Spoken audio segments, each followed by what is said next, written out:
네, 시청자 여러분 안녕하십니까. 마켓 시그널 시작하도록 하겠습니다. 진행을 맡은 최윤입니다. 정보경입니다. 한 주를 마무리하는 금요일 아침 인사를 드립니다. 오늘 뉴욕 증시는 장중 내내 중동 뉴스의 분위기에 따라서 흔들렸습니다.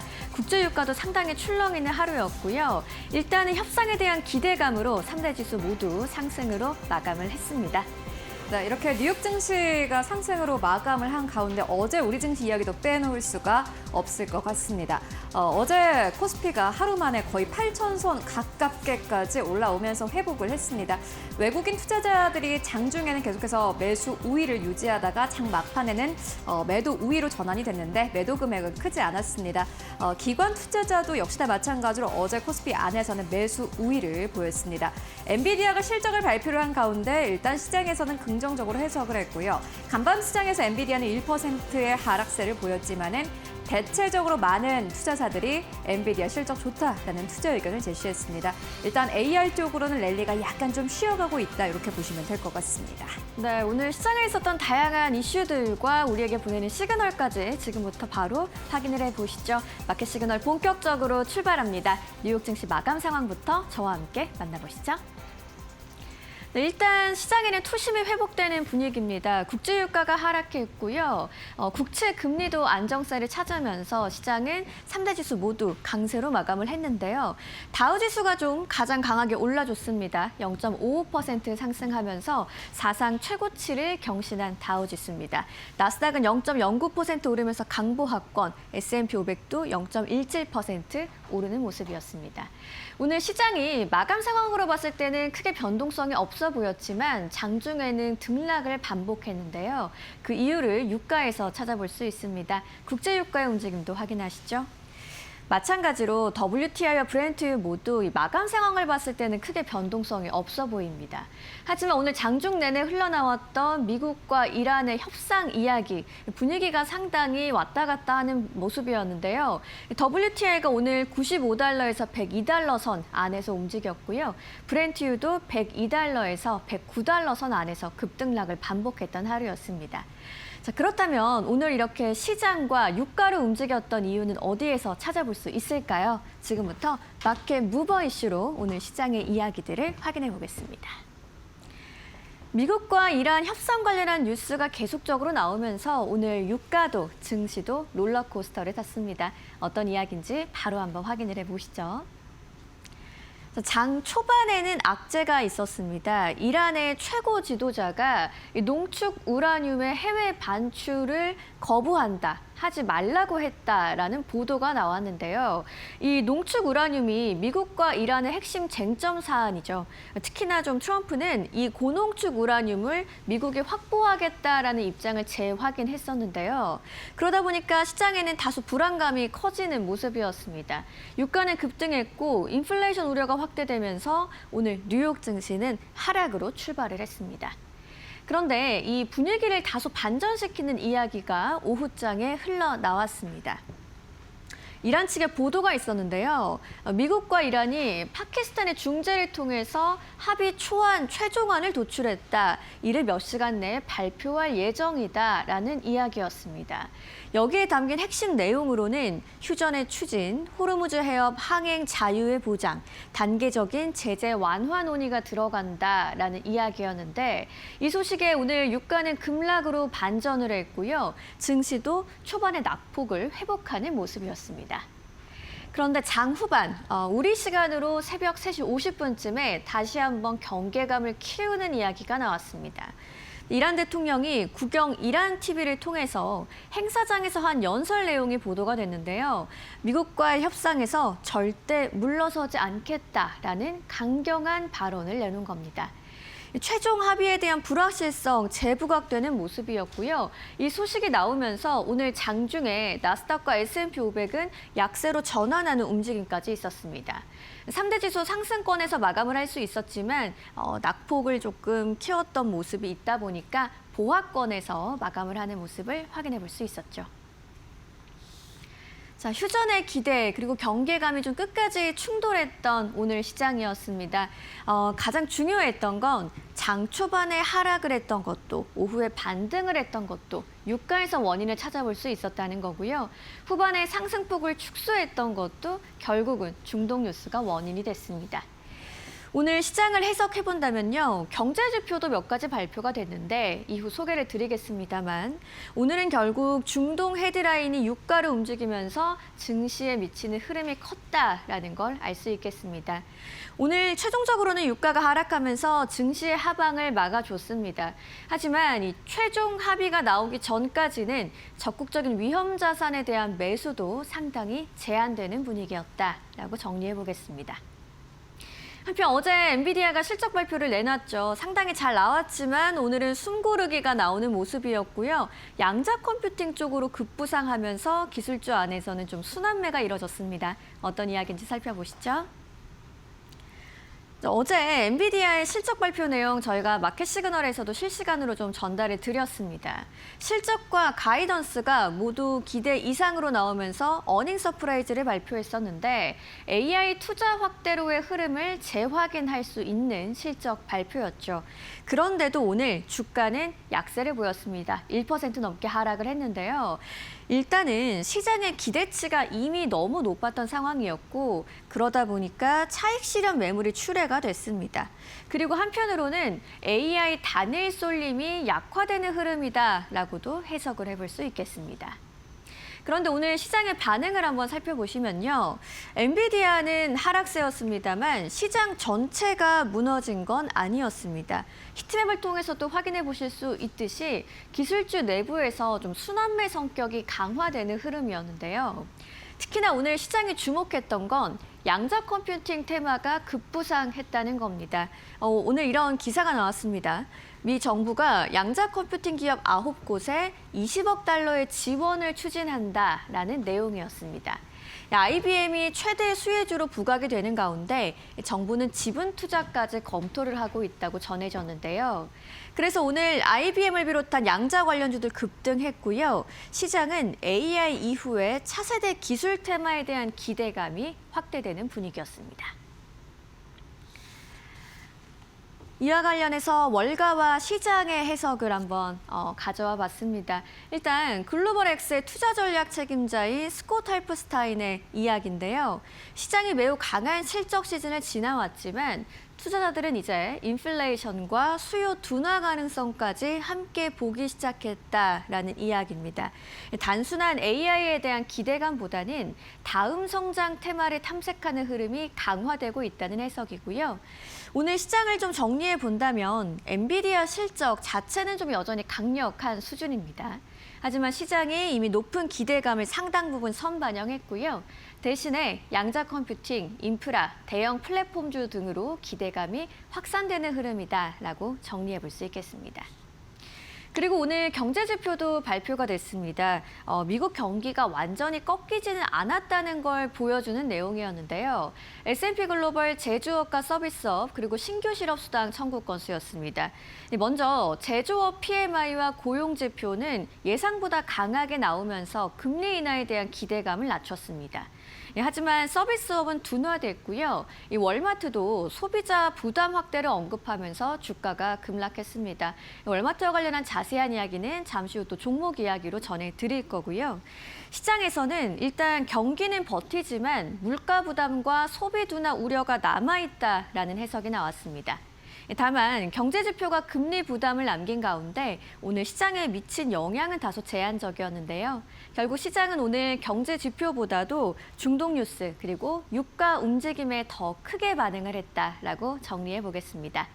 이제 종목들과 관련한 자세한 이야기 최효은 앵커와 만나보시죠. 네, 간밤 뉴욕 증시 3대 지수 일제히 상승하면서 거래 마감했습니다. 다만 지수 자체가 급등이 나오지 않았기 때문에 약간 좀 재미없다라고 생각하셨던 분들도 있을 것 같은데요. 간밤에 CNBC 하프타임 리포트라는 이 프로그램에서는요. 한 투자자가 이렇게 질문을 합니다. 당신은 인베스터가 될 거냐, 트레이더가 될 거냐 이 질문을 하는데요. 만약에 트레이더라면 간밤 증시가 재미없으셨을 겁니다. 다만 인베스터라면 엔비디아의 실적을 보고 이게 괜찮구나, 장기적으로 투자할 만하구나라는 안도의 한숨을 쉬셨을 것 같습니다.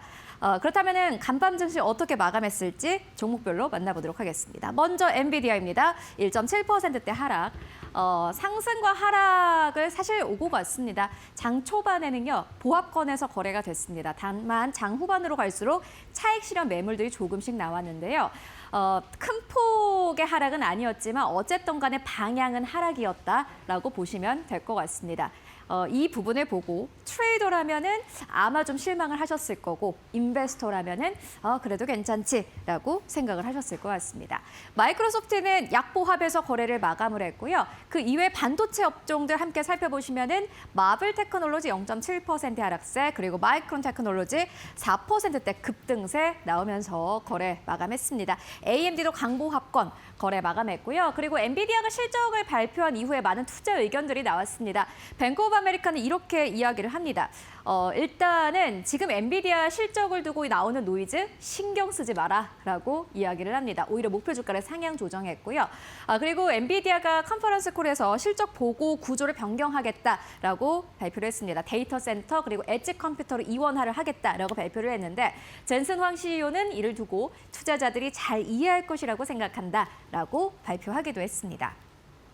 네, 그리고 구글 같이 보시면요, 약보합에서 거래 마감을 했고요. 메타는 강보합에서 거래 마감했습니다. M7 기업들이 대체적으로 뚜렷한 움직임은 나타나지 않았다, 이렇게 정리를 해볼 수 있을 것 같고요. 아마존은 1.3%대 상승 나오면서 거래 마감한 모습 함께 확인하실 수 있습니다.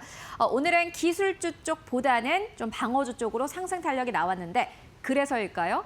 오늘 다우존스 산업평균지수가 사상 최고치를 경신했습니다. 맥도날드 1.4%대 상승 흐름 나온 모습 함께 확인하실 수 있고요. 다만 좀 소비재 쪽 같은 경우에는 하락폭이 좀 크게 나온 모습 함께 확인하실 수 있습니다. 코스트코는 2%대 하락 나왔습니다. 다만 코스트코 같은 경우에는 여전히 신고가 부근에서 거래가 되고 있기 때문에 약간의 부담이 있었다, 이렇게 보시면 될 것 같습니다. 그렇다면 간밤 증시에서 특징주들 어떤 것들 있는지 함께 확인해보고 가도록 하겠습니다. 세 가지 기업 함께 살펴보실게요. 오늘 먼저 가장 첫 번째 기업은 월마트입니다. 월마트가 장전의 실적을 발표했습니다. EPS와 매출 모두 다 시장의 예상치를 상회했습니다. 그런데 이게 중요한 게 월마트가 실적 보고서를 통해서 내놓은 발언 때문이었습니다. 월마트는 긍정적인 실적을 발표했지만 2분기 가이던스를 하향 조정했는데요. 그러면서 이렇게 이야기를 합니다. 고유가로 인해서 피해를 보고 있다, 라고 표현을 했고요. 소비자들의 요 지갑 상황이 2분기에는 그리 좋지 않을 것으로 보인다라고 발표를 했습니다. 이에 따라서 사실 EPS 매출 모두 다 시장의 예상치를 상회했을 때 요 뉴스가 나오자마자는 보합권에서 거래가 되다가 가이던스를 제시하자마자 1% 하락으로 바로 전환이 됐고요. 장중 내내 낙폭을 키워가면서 7%대 하락으로 거래 마감한 모습 함께 확인하실 수 있습니다. 결국에 지금 체크를 해보셔야 하는 부분은요, 유가가 기업 실적에 얼마나 영향을 주냐입니다. 최근에 한국 증시가 잘 가고 있는 것도 고유가의 피해와 관련된 기업들이 많이 없기 때문이다라는 JP모건의 리포트도 있었습니다. 지금 가장 중요한 것은 AI 쪽으로 돈이 들어가면서 어느 쪽에서 실적이 나오고 어느 쪽에서 계속해서 탄력을 받느냐를 체크를 해보셔야 될 것 같고요. 또 완전히 반대 선상으로는 고유가로 인해서 어떤 기업이 피해를 보는지를 잘 살펴보시는 게 지금 시장 포트폴리오의 순위를 결정하는 한 가지 포인트가 될 것 같습니다. 네, 두 번째로는 리게티 컴퓨팅입니다. 앞서서 좀 많이 만나보셨죠. 양자 컴퓨터 쪽으로 미국 정부가 투자를 확대하겠다라고 발표를 했습니다. IBM이 급등이 나왔는데, 일단 리게티 컴퓨팅 같은 경우는 30% 급등세 나오면서 거래 마감했습니다. 또 많은 서학개미분들께서 관심을 가지고 계신 기업이다 보니 저희가 이렇게 두 번째 기업으로 준비를 했고요. 세 번째 기업은 스포티파이입니다. 스포티파이 역시나 마찬가지로 미국 내에서 개인 투자자들이 굉장히 좋아하는 기업 중 하나입니다. 스포티파이가 한 가지 발표를 했는데요. 실적도 좋았고요. 유니버셜 뮤직과 함께 AI 계약을 체결하겠다라고 발표를 했습니다. 그러면서 우리가 2030년까지는 실적 성장치를 계속해서 유지해 나가겠다라고 발표를 하면서 투자자들의 기대감이 커졌습니다. 13% 넘게 급등하면서 거래 마감한 모습 함께 확인하실 수 있습니다. 네, 이어서 오늘 시장 한마디로 정리해보고 가도록 하겠습니다. 네, 오늘의 시장을 정리할 수 있는 한마디입니다. 오늘 CNBC에서 굉장히 많은 투자 의견을 좀 소개를 했는데요. 유가에 따른 시장의 변동성은 커질 것이다. 라는 의견은 너무나도 당연한 거고요. 이 이야기가 굉장히 인상적이었습니다. 사람들은 더 많은 것을 기대한다라고 말한다. 그런데 이제 그 기대는 비현실적인 수준까지 이르렀다라고 CNBC는 시황 마감 기사의 마지막 부분을 이렇게 마무리합니다. 최근 시장을 딱 잘 나타내주는 문장이 아닐까 싶은데요. 엔비디아 실적을 두고 하는 말인 것 같습니다.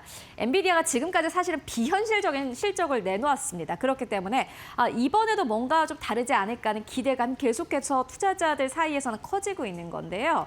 일단 비현실적인 기대, 그리고 실질적으로 내놓는 굉장히 좋은 실적, 이 두 개의 무게를 두고 함께 시장을 체크해 보시는 게 필요해 보입니다. 지금까지 시장 상황 함께 알아보고 왔습니다. 네, 미국 시장의 마감 상황을 뉴욕에서 바로 전해드립니다. 김상윤 이데일리 뉴욕 특파원 연결해 보겠습니다. 안녕하세요. 네, 김상윤 이데일리 뉴욕 특파원입니다. 네, 오늘 시장이 중동 헤드라인에 상당히 좀 흔들리는 모습이었는데요. 이 트럼프가 오후장 들어서 이란 전쟁이 곧 끝날 것이다라는 발언을 하면서 이 국제 유가는 급락하고 뉴욕 증시가 반등을 했습니다. 시장은 지금 미국과 이란의 협상 타결 가능성을 얼마나 현실적으로 보고 있는 걸까요? 네, 월가는 지금 협상 가능성을 완전히 낙관하는 단계는 아니지만 적어도 확정 가능성은 조금 낮아진 것이 아니냐는 쪽으로 분위기가 이동하고 있습니다.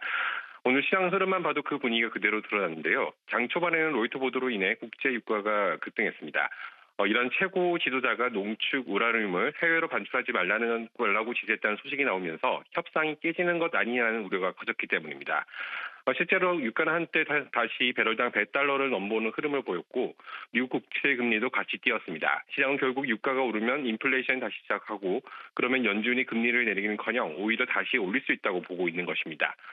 그런데 오후도 분위기가 급반전됐습니다. 트럼프 대통령이 백악관에서 이란 전쟁은 매우 곧 끝날 것이라고 직접 언급했고 전쟁이 끝나면 휘발유 가격도 이전보다 더 낮아질 것이라고 말하면서 시장이 즉각 반응했습니다. 유가가 다시 급락했고 미 국채 금리도 상승폭을 줄였고 뉴욕 증시는 상승 전환했습니다. 특히 시장은 지금 호르무즈 해협 상황을 가장 민감하고 보고 있습니다. 현재 글로벌 원유 해상 물동량의 통로인데 전쟁 이후 사실상 물동량이 크게 줄어든 상태입니다. 그래서 시장은 협상이 타결해 해협이 정상화된다면 유가가 빠르게 안정될 수 있다는 기대를 반영하기 시작한 것입니다.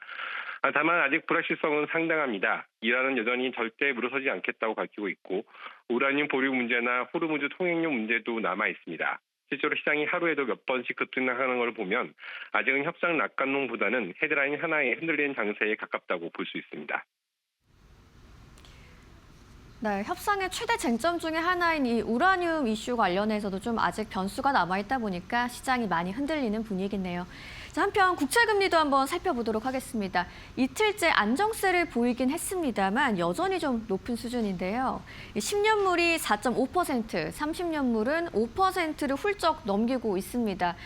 JP모건의 제이미 다이먼 회장도 국채금리 급등 가능성을 경고했다고 하는데 국채금리가 계속 오를 가능성이 큰 상황인 건가요?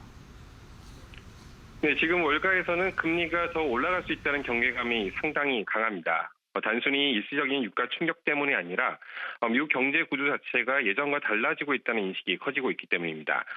우선 단기적으로는 중동 전쟁과 유가가 가장 큰 변수로 작용하고 있습니다. 시장은 최근까지 연준이 올해 금리를 인하할 가능성에 무게를 뒀는데 유가가 다시 배럴당 $100 안팎으로 오르면서 분위기가 바뀌고 있습니다. 에너지 가격이 뛰면 물가가 다시 자극되고 연준 입장에서는 금리를 쉽게 내릴 수 없게 되기 때문입니다. 실제로 최근 공개된 연준 의사록에서도 일부 위원들은 필요하면 다시 금리를 올릴 수 있다는 가능성까지 언급했습니다. 그런데 시장이 더 무섭게 보는 것은 바로 구조적인 미국 경제 문제입니다. 오늘 제이미 다이먼 JP모건 회장이 한 발언이 대표적인데요. 다이먼은 금리는 지금보다 훨씬 더 높아질 수 있다고 경고했습니다. 과거에는 글로벌 금융위기 이후 전 세계적으로 돈이 너무 많았죠. 중국과 산유국 그리고 글로벌 자금이 미국 국채를 계속 사주면서 이른바 저축 과잉 시대가 이어졌습니다. 그런데 지금은 상황이 달라졌습니다. 미국 정부는 재정 적자가 급격히 늘어나면서 국채 발행을 계속 확대하고 있고 동시에 중국이나 일본 등 주요 해외 투자자들의 미 국채 매입은 예전만 못합니다. 공급은 계속 폭증하고 있는데 사들 수요는 상대적으로 약해지고 있다는 것이죠. 그러면 결국 더 높은 금리를 줘야 국채를 팔 수 있게 됩니다. 특히 시장이 가장 민감하게 보는 건 30년물 국채 금리입니다. 최근 5%를 넘어서고 있는데요.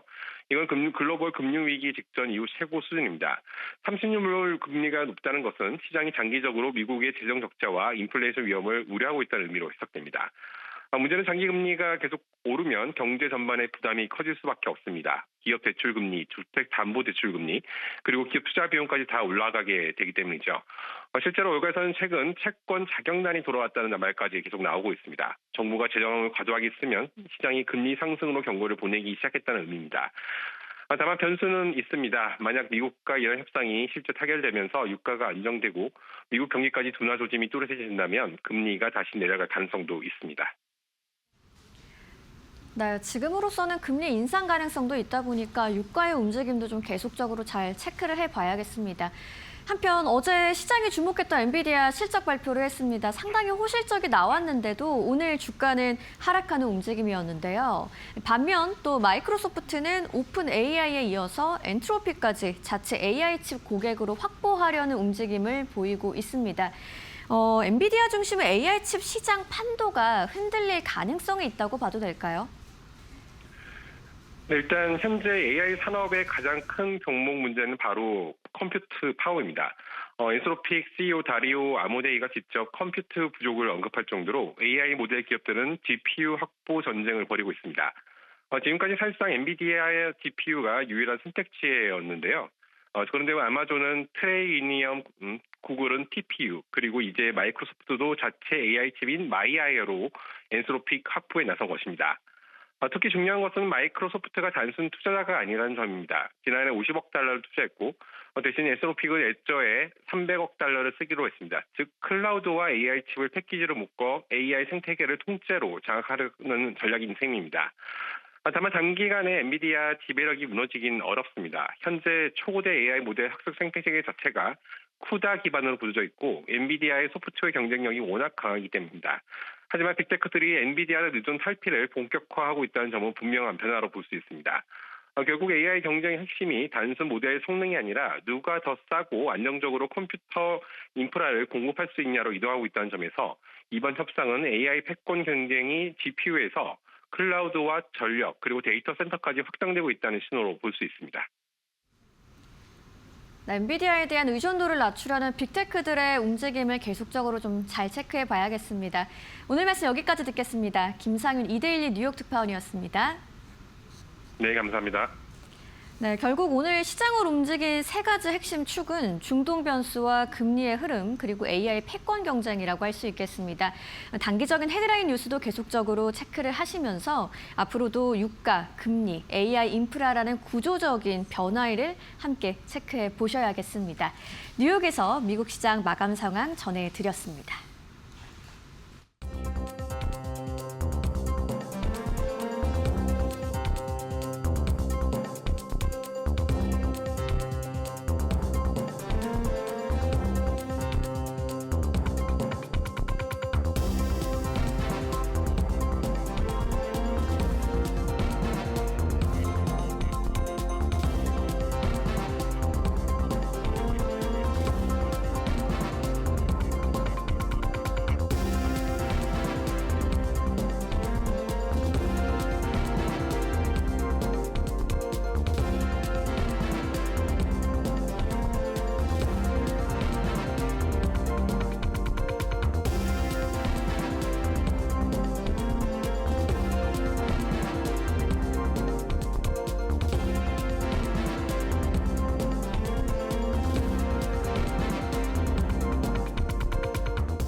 네, 개장 전에 알아야 할 5가지 뉴스 함께 알아보고 가도록 하겠습니다. 엔비디아 실적 발표 이후에 투자은행들이 어떤 투자 의견을 냈는가 궁금하신 분들 많을 것 같은데요.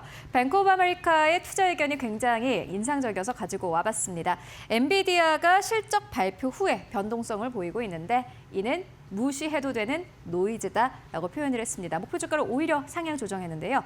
얼마까지 상향 조정했을까요? 만나보시죠. 엔비디아가 시장 예상치를 웃도는 실적을 발표했지만 주가는 실적 발표 이후 뚜렷한 방향성을 보이지 않으며 변동성을 이어갔습니다.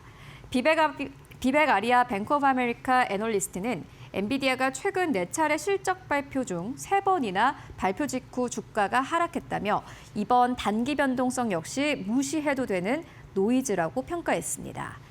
그는 엔비디아에 대한 투자 의견을 매수로 유지하고 목표 주가를 $350까지 상향 조정했습니다. 아리아는 인공지능 수요 확대 속에서 엔비디아가 여전히 고성능 GPU 시장을 사실상 독점하고 있으며 AI 인프라 투자 확대의 최대 수혜 기업 지위를 유지하고 있다고 분석했습니다. 또 엔비디아의 실적 발표는 이제 단순 기업 이벤트를 넘어 글로벌 AI 산업과 증시 전반의 방향성을 가늠하는 핵심 지표가 됐다고 평가했습니다. 한편 시장에서는 매출과 EPS 모두 예상치를 웃돌았음에도 주가 반응이 제한적인 것은 실적 기대감이 이미 상당 부분 선반영되어 있기 때문이라는 분석도 나오고 있습니다. 네, 어찌됐든 엔비디아는 긍정적인 실적을 발표를 했고 가이던스까지 좋았습니다. 이렇게 뱅크 오브 아메리카는 앞으로 엔비디아가 $350 선까지 오를 것이라고 봤는데요. 주가 흐름 계속해서 주목해 보도록 하겠습니다. 그리고 간밤에 꽤 중요한 이슈 중 하나였습니다.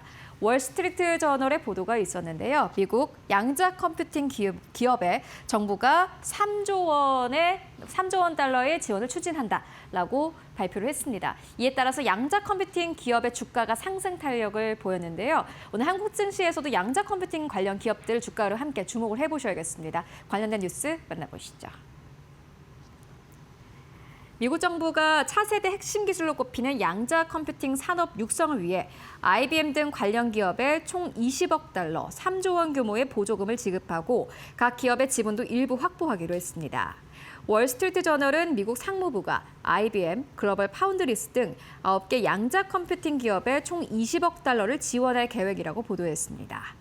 지원금은 전임 바이든 행정부 시절인 2022년에 제정된 칩스법 재원에서 집행됩니다. 이번 지원의 특징은 미국 정부가 단순 보조금 지급에 그치지 않고 각 기업의 소수 지분도 취득하는 구조로 진행된다는 점입니다. 실제로 수혜 기업 중 하나인 D-Wave 퀀텀은 $1억 지원금 전액이 정부 지분 투자 형태로 이루어진다고 밝혔고 리게티 컴퓨팅과 인플렉션도 유사한 구조로 계약을 체결할 것이라고 전했습니다. 기업별로는 양자 컴퓨팅 경쟁의 선두주자인 IBM이 가장 많은 $10억 지원받습니다.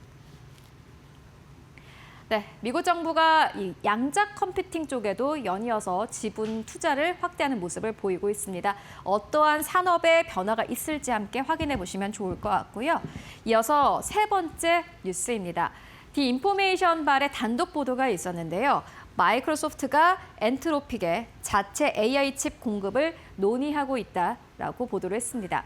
사실 가격 효율성만 보면은 엔비디아 칩보다 낫다라는 평가도 나오고 있는데요. 자세하게 만나보시죠. 마이크로소프트가 자체 AI 반도체 마이아를 엔트로픽에 공급할 가능성이 제기되며 AI 경쟁 구도 변화에 관심이 쏠리고 있습니다. IT 전문 매체 디 인포메이션에 따르면 엔트로픽은 AI 서비스 클로드의 연산 능력 확보를 위해 마이크로소프트의 최신 AI 칩 마이아 200 서버 임대를 논의 중인 것으로 전해졌습니다. 협상이 성사될 경우 엔트로픽은 마이아 200을 클로드의 추론 작업에 활용하게 되며 이는 주요 AI 모델 기업 가운데 처음으로 아마존, 마이크로소프트, 구글 등 3대 클라우드 업체의 자체 AI 칩을 모두 사용하는 사례가 됩니다. 업계에서는 자체 AI 칩이 추론 작업에서 엔비디아 GPU보다 비용 효율성이 높은 것으로 평가하고 있습니다. 특히 올해 들어 클로드 이용량 급증으로 AI 인프라 부족 문제를 겪어온 엔트로픽 입장에서는 서버 안전성과 이 비용 절감 측면에서 도움이 될 수 있다는 분석입니다. 또 엔트로픽은 이번 협력을 통해 향후 차세대 마이아 칩 설계 과정에서도 참여할 가능성이 있는 것으로 전해졌습니다. 네, 어떻게 보면은 엔비디아의 주가를 누를 만한 노이즈가 됐던 것 같습니다. 그리고 한 가지 노이즈가 더 있는데요. 이어서 만나보도록 하겠습니다. AMD가 대만 반도체 시장에 15조 원을 투자한다라는 뉴스가 있었습니다. 엔비디아를 따라잡을까라는 기대감까지 나오고 있는데요. 사실 3년 전까지만 하더라도 AMD는 엔비디아가 놓친 시장의 아주 일부를 가지고 갈 수 있다라는 투자 의견이 제시가 되기도 했는데 이제 시간이 지나면서 AMD가 오히려 엔비디아의 대항마로 떠오르고 있습니다. 자세하게 만나보시죠.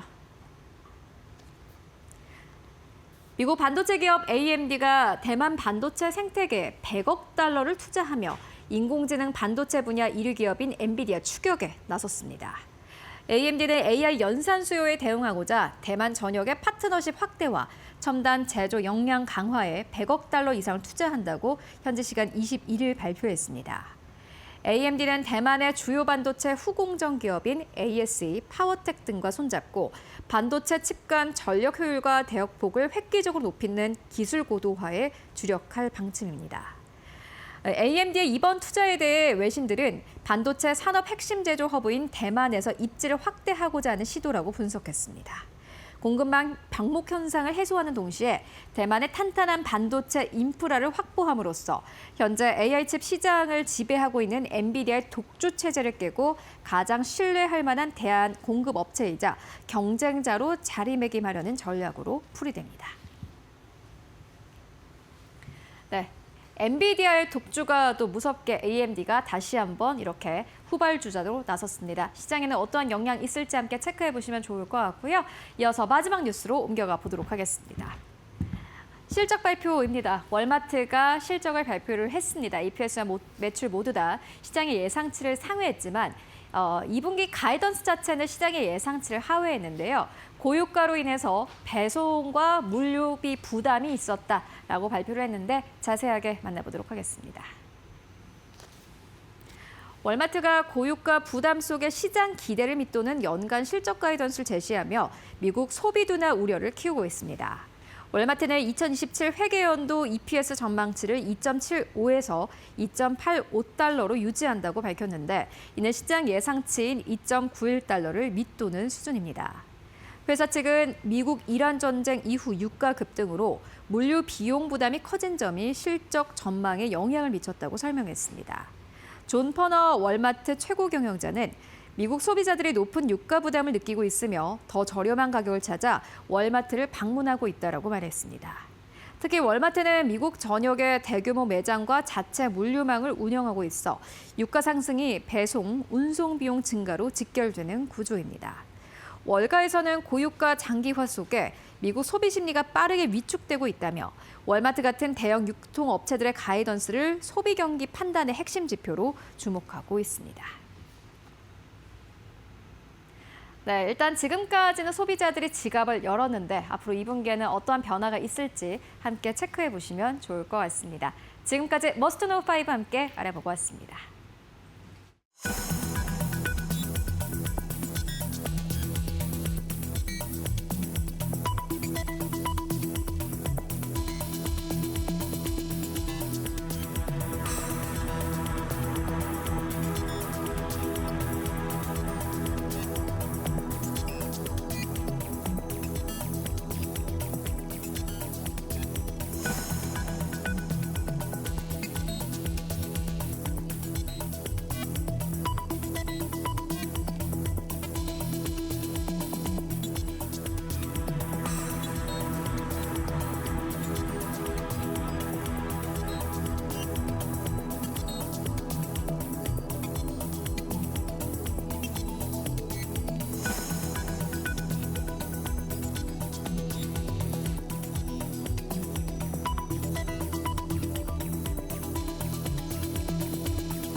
월가에서 보내는 시그널을 확인해보는 시간입니다. 월가 시그널 오늘도 신일섭 위원님과 함께합니다. 어서 오세요.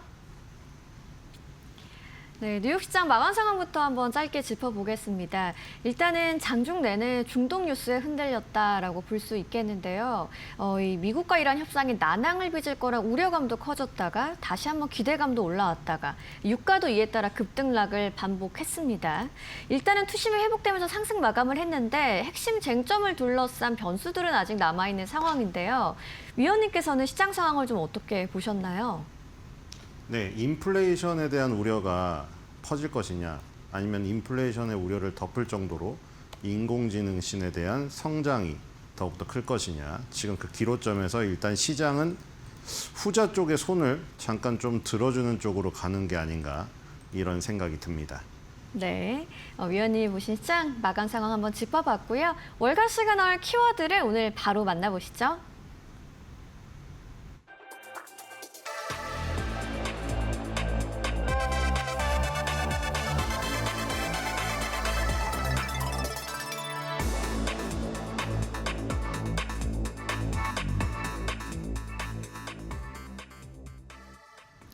어제 호실적에도 오늘의 주가는 하락한 엔비디아입니다. 엔비디아가 직면한 3대 현안에 대해서 오늘 하나씩 좀 자세히 이야기를 나눠볼 텐데요. 차세대 칩 공급난과 함께 중국 리스크가 여전한 가운데 높아져도 너무 높아진 이 시장의 기대를 충족시켜야 된다는 부담감도 커지고 있습니다. 어떤 이야기인지 하나씩 한번 이야기해볼까요? 네, 엔비디아가 예전만큼 젠슨왕 회장님이 나온다거나 아니면은 어닝 서프라이즈가 나왔을 때 시장의 반응이 뭐 그렇게 뜨겁지는 않은 약간 뜨뜨미지근한 상황이 지속이 되고 있죠. 약간 그 역시 주인공이 조금 분산되거나 아니면은 주인공의 역할이 좀 축소되거나 약간 그런 느낌이 좀 강해요. 그래서 엔비디아가 뭐 시총일위 자리를 내주진 않았지만 뭔가 매그니피센트 세븐에서 1왕 체제의 역할을 할 때만큼의 강세를 못 보여주고 있다. 그래서 지금 이번에 어닝 서프라이즈도 약간 그 우려 섞인 세 가지 이유 때문에 강하게 오르지 못했다. 뭐 이런 얘기가 나오고 있습니다. 네. 첫 번째로 공급 제약은 사실 뭐 저게 사실 매그니피센트 세븐이 잘 나갈 때만 해도 이게 호재로 해석이 됐거든요. 그러니까 딱 그 저 타이틀만 보면 공급 제약이라는 것 자체가 수요는 탄탄한데 공급이 모자라가지고 그걸 지금 커버를 못 한다는 거잖아요. 이게 시장이 매그니피센트 세븐이 좋을 때는 이게 호재로 작동해가지고 급등을 해야 되는 이슈거든요. 그렇죠? 공급만 원활하게 되면 이제 바로 팔 수가 있는 상황이라는 거니까. 근데 지금 약간 이거를 우려 요인으로 해석할 정도로 엔비디아에게 호락호락하지가 않습니다. 보면은 이제 수십억 개의 AI 에이전트 시대가 도래할 건데 결국에 그 인프라를 누가 가져갈 것이냐. 엔비디아인데 이거를 우려 요인으로 해석을 해버리네요. 그렇죠? 지금 현재 블랙엘을 쓰고 있죠. 근데 베라루빈 플랫폼이 나올 겁니다. 2026년도 하반기 출시 예정이거든요. 그러니까 지금 이게 나오기만 하면 저 수십억 개의 AI 에이전트 시대가 도래하는 그 부분의 수요를 충족시킬 이 주인공은 얘네인데 공급이 막혀서 어닝 서프라이즈를 더 내야지만 시장에서 인정을 해주겠다 뭐 그런 논리 같은데 시장이 그럼 더 빨리빨리 내놔야 되는 건가. 지금 블랙엘 베라루빈 그리고 또 그 후속을 젠슨왕 회장님이 지금 이 속도도 굉장히 빠르게 낸다고 그때 계속 얘기했거든요. 원래 공개 안 할 거를 미리 2세대씩 앞당겨서 공개를 한다고 했거든요. 그럼 이제는 4세대를 앞당겨서 공개를 해야 되는 것인가. 어쨌든 공급 제약에 대한 문제. 그러니까 강한 수요인데 지금 거기에 초점을 안 맞추고 네. 공급 제약에 초점을 맞추고 있어요, 시장이. 엔비디아에게는 정말 눈높이가 높다. 이렇게 네. 볼 수가 있겠습니다. 높은 수요보다도 공급 부족 쪽에 시장이 조금 더 집중을 하고 있는 것 같다라고 해주셨습니다. 여전히 AI 최강자이지만 이 베라루빈 공급 부족이 전망된다는 부분 상당히 좀 부담스러운 부분일 것 같고요.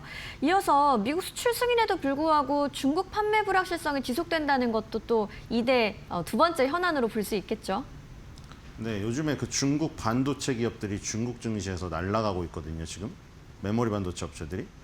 그 이유가 지금 삼성전자 파업 이슈도 있었고 지금 저렇게 엔비디아의 칩을 중국에 수출 못하게 미국이 막으면서 중국의 메모리 반도체 업체들이 아직 실력은 적지만 급등을 하고 있어요. 굉장히 성장의 이 공간이 열려버렸거든요. 젠슨왕이 우려하던 지점이 바로 그거잖아요. 근데 뭐 지금 어쩔 수 없죠. 이미 서로가 그렇죠? 지금 빈정이 상해버려서 지금 미국이 H200 가져가라고 했는데 중국 정부에서 최종 승인 안 떨어졌다며요. 그래서 이번에도 가이던스에서 중국 데이터 센터 매출 가이던스 아예 빼버렸습니다. 엔비디아가. 그래서 지금 중국 출하 관련 불확실성이 또 요게 하나의 또 어닝 서프라이즈 기록했으면서도 우려 요인으로 또 작용되고 있습니다. 지금 보니까 아직 매출 발생이 없잖아요. 그러니까 지금 이미 빈정이 상했는데 중국이 빈정이 상했고 중국 메모리 반도체 업체들이 떠오르고 있는데 비메모리 반도체도 그렇고 그럼 우리가 우리 걸로 해볼 만한데 굳이 H200을 저렇게 시간 끌다가 겨우 준다고 덜렁 던져주는 거를 우리가 자존심을 죽이면서 받아야 돼. 우린 대국인데 이러면서 지금 안 해주는 상황인 것 같아요. 젠슨왕 회장님이 이번에 뭐 짜장면 먹고 이랬는데도 그런 거는 안 통합니다 지금. 네. 그래서 향후 수출 라이센스도 여전히 불확실한 상태라고 합니다. 그러니까 H200이 지금 뭐 미국에선 가져가라고 했는데 처음부터 가져가라고 했으면 가져갔을 거예요. 근데 징징 끌다가 이제 요거 하나 던져준다고 하니까 블랙엘 루빈도 아니잖아요 지금. 그렇기 때문에 이게 그냥 여기 딱 보시다시피 그냥 그 중간에 떠버렸어요 붕. 미국하고 중국 사이 어딘가에 붕 떠버린 거예요 이게 지금. H200이 갈 길을 못 찾고 있는 거예요 지금. 지정학적 긴장으로 중국 시장 접근이 제한된다. 이번에 그 방중에서도 별 성과가 없지 않았습니까? 뭐 가장 성과로 이루어지는 게 대두 수출이라고 합니다. 뭐 그것도 크지만 반도체에서 아무 성과가 없었어요. 자, 그래서 이제 미국 측은 승인했지만 중국 측은 구매 승인하지 않고 있다.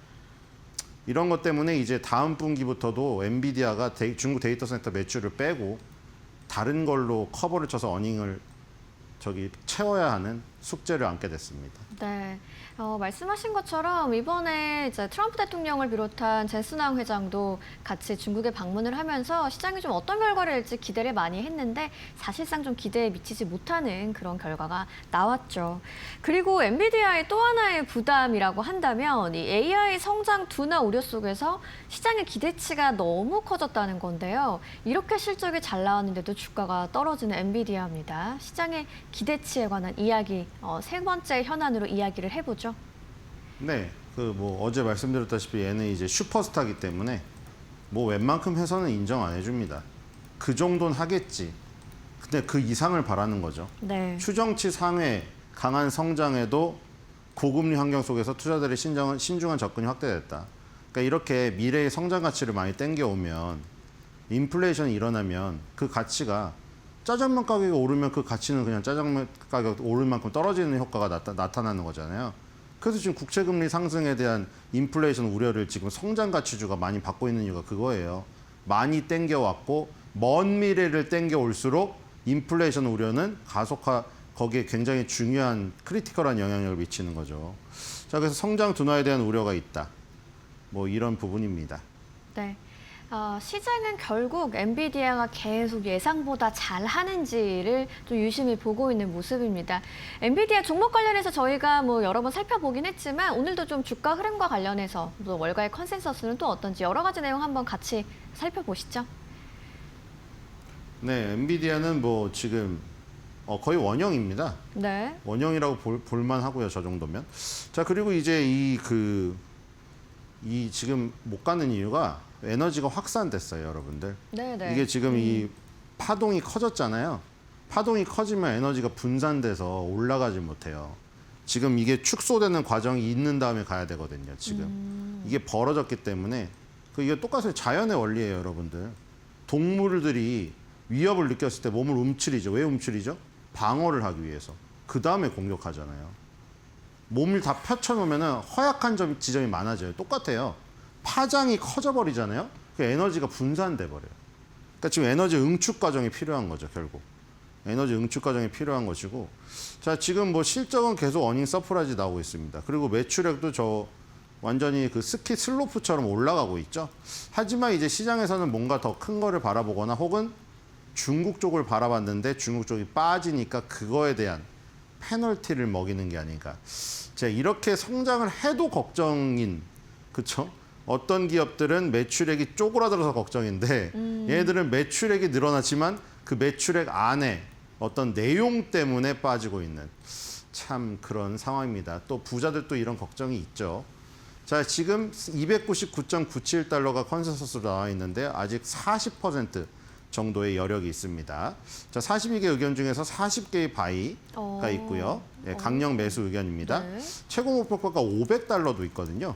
어마어마한 목표 주가가 지금 있기 때문에 자, 지금 저거를 달성하려면 저기로부터도 더 한참 가야겠죠. 컨센서스가 300달러인데 500달러를 가려면 아직 한참 가야 됩니다. 그래서 이 엔비디아에 대한 이 그 컨센서스는 아주 강하고 그 컨센서스가 강한 거를 계속 어닝 서프라이즈로 띄워놓고 있는 괴력을 보여줌에도 불구하고 시장에서 바라는 눈높이가 너무 높은 것 같습니다. 네. 월가에서는 강력 매수 의견이 나오고 있습니다. 주가의 추가 상승률을 충분하다고 보고 있고요. 거의 300달러 그리고 최고 목표가는 500달러까지도 보고 있네요. 시장은 엔비디아에게 좋은 실적보다는 압도적인 성장을 요구하고 있는데 이 A의 투자가 좀 둔화될 경우 밸류 부담의 재부각 가능성도 좀 있지 않나 이런 생각도 해봅니다. 오늘 엔비디아 이야기 해봤고요. 신일섭 위원님과 함께했습니다. 좋은 말씀 고맙습니다.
네, 히든글로벌로 이어가 보도록 하겠습니다. 외신 속에 숨겨진 한국 기업들 이야기 함께 나눠볼 텐데요. 오늘도 모셨습니다. 조우진 대표와 함께 해보도록 하겠습니다. 안녕하십니까? 예, 안녕하세요. 네, 대표님 오늘은 첫 번째 기업 어디서 가지고 오셨습니까? 예, 어저께 삼성전자가 파업에 대한 효과로 무려 6% 상승하지 않았습니까? 그거에 대해서 CNBC가 자세하게 보도를 했습니다.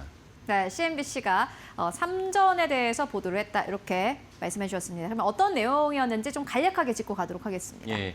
뭐 온 국민이 다 아는 뉴스겠지만 그래도 다시 한번 이제 그 삼성전자의 노사 합의에 대해서 간략하게 말씀을 드리면은 최대 12%까지를 갖다가 이제 그 근로자들이 이제 받을 수 있도록 이제 합의를 했습니다. 이 부분은 이제 지속적으로 요구했던 그 인센티브 상한제를 폐지해달라. 하이닉스는 15%까지 받아가면서 그 전체적으로 과정급의 그 인센티브가 다 합치면 한 7억 정도 받아가는데 1등급으로 자부한 우리가 1억 5천으로 딱 위에를 묶어버리면 이게 되겠느냐 이런 요구를 지속적으로 했는데 결국 이제 이 지속적 요구에 대해서 어느 정도 절충한 15%는 아니지만 12%를 갖다가 받기로 했고 다만 조건이 있습니다. 조건이 무엇이냐면 최소한 삼성전자 영업이익이 100조를 넘을 때 이제 12% 지급하기로 했습니다. 그러니까 이건 어느 정도 연동을 했다라고 볼 수가 있고 하지만 뭐 반도체 경기가 계속 좋기 때문에 올해 내년 제 생각에는 뭐 한 28년, 30년까지는 뭐 100조는 충분히 달성하지 않을까 싶습니다. 그래서 어쨌건 삼성전자의 근로자들도 직원들도 하이닉스 못지않은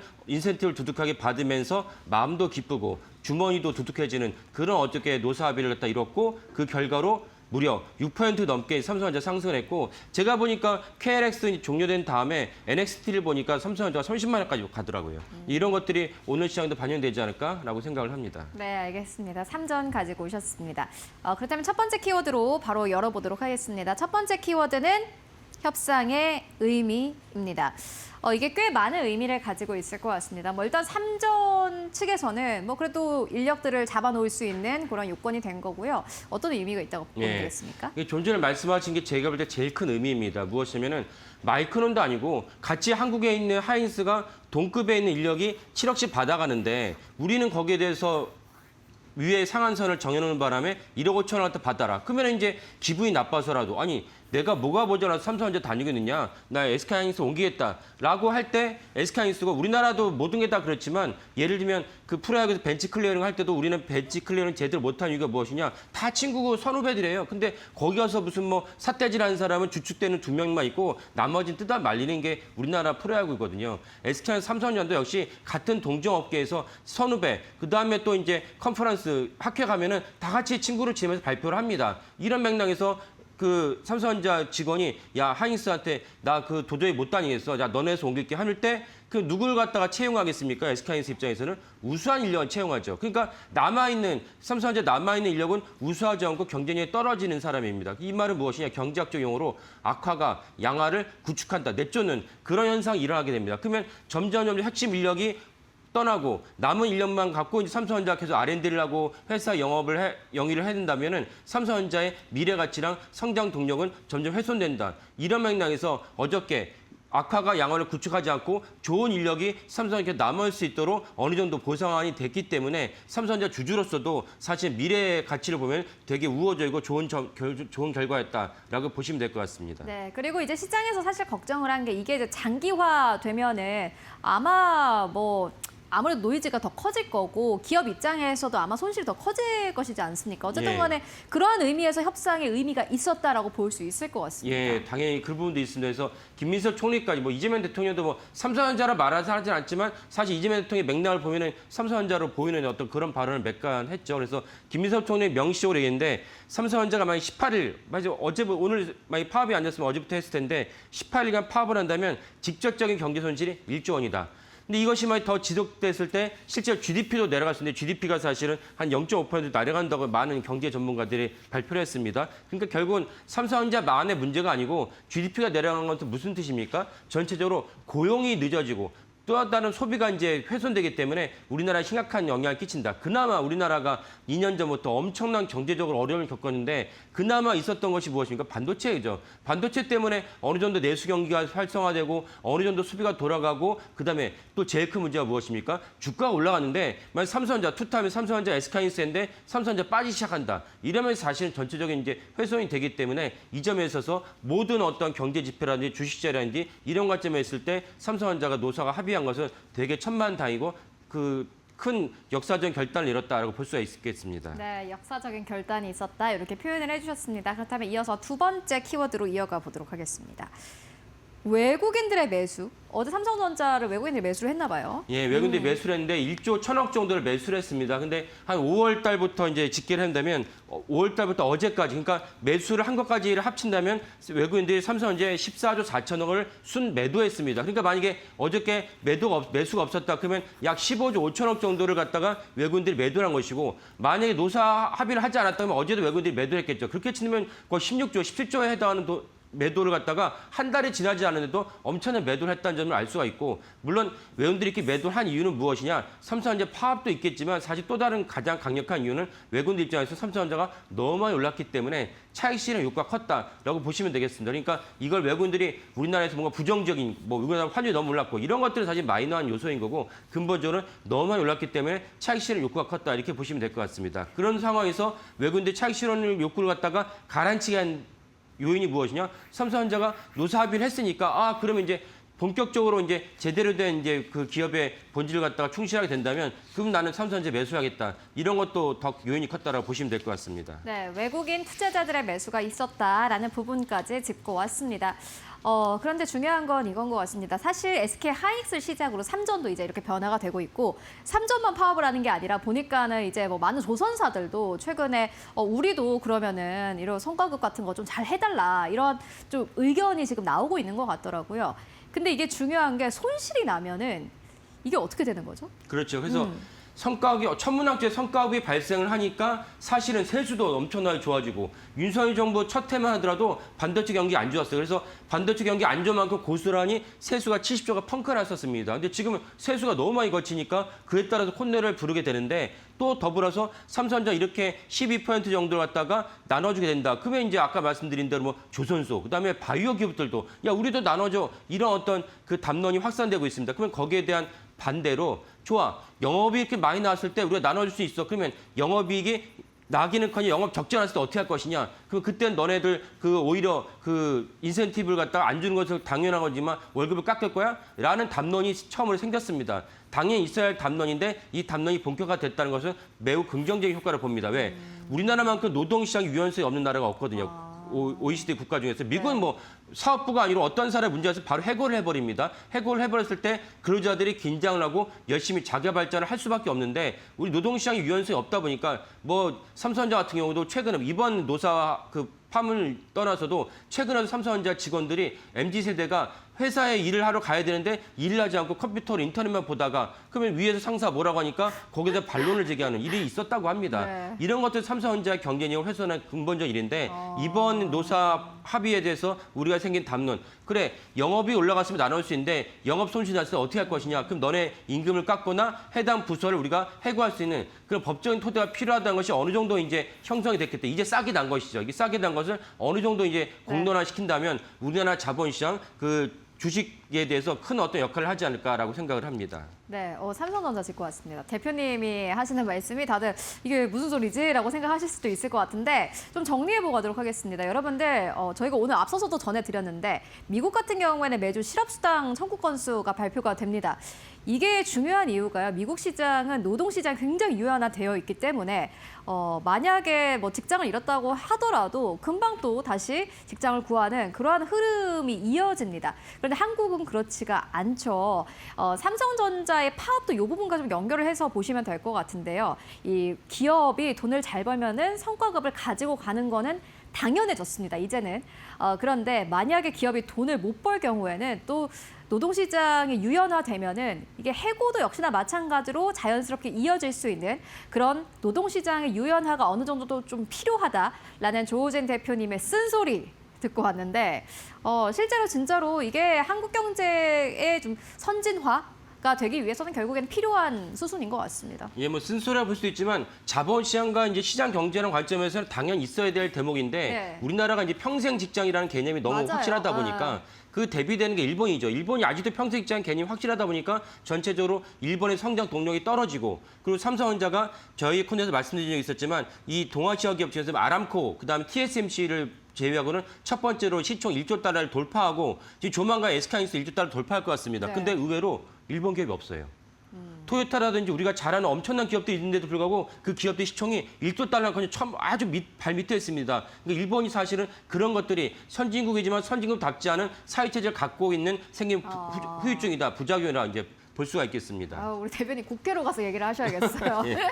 네, 그러면 두 번째 이슈로 넘어가 보도록 하겠습니다. 두 번째 이슈는 어디서 가지고 오셨는지 공개해 주시죠. 예, SK하이닉스에 대해서 이제 인베스팅닷컴이 보도를 했는데 SK하이닉스의 수출 동향까지 사실은 전문적으로 아주 미시로 본다면 수출 동향 많은 분들이 봅니다. SK하이닉스뿐만 아니라 파마 리서치 같은 경우도 이제 수출 동향을 보는데 파마 리서치의 수출 동향 어디를 보냐? 강릉을 봅니다. 왜? 거기에 공장이 있으니까. 그 정도까지 자세히 살펴봐야지 이 회사의 본질적인 영업이익과 그 비즈니스가 제대로 되는지를 미리 남들보다 하루 이틀, 남들보다 몇 주 먼저 빨리 본다면 주식시장에서 큰 수익을 거둘 수 있지 않습니까? 합법적으로. 그런 관점에서 수출에 대해 중요한데 그 인베스트닷컴에서 SK하이닉스의 수출 동향에 대해서 그 자세한 분석 기사를 올렸습니다. 네, 알겠습니다. 그렇다면 뭐 수출이 증가를 했다 이 부분이겠죠? 예, 그렇습니다. 그래서 그 어디로 수출을 증가했냐가 중요한데 대만으로 수출 증가한 부분을 다 정확하게 찍었습니다. 그래서 대만으로 수출 증가한 부분을 찍었는데 그 4월 달 수출 동향이 전월 대비 4% 늘었고 3월 역시 전월 동기 대비 4% 늘었다. 그러니까 점진적으로 수출이 늘어나고 있다라고 이제 보도를 했습니다. 대만이 왜 중요하냐?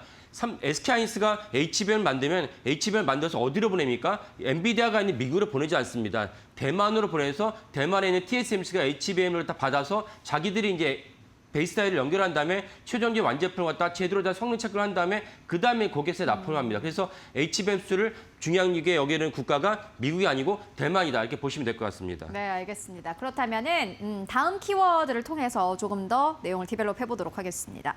이천과 충청북도. 이천과 충청북도 갑자기 한국에 지명이 나왔어요. 왜 그럴까요? 예.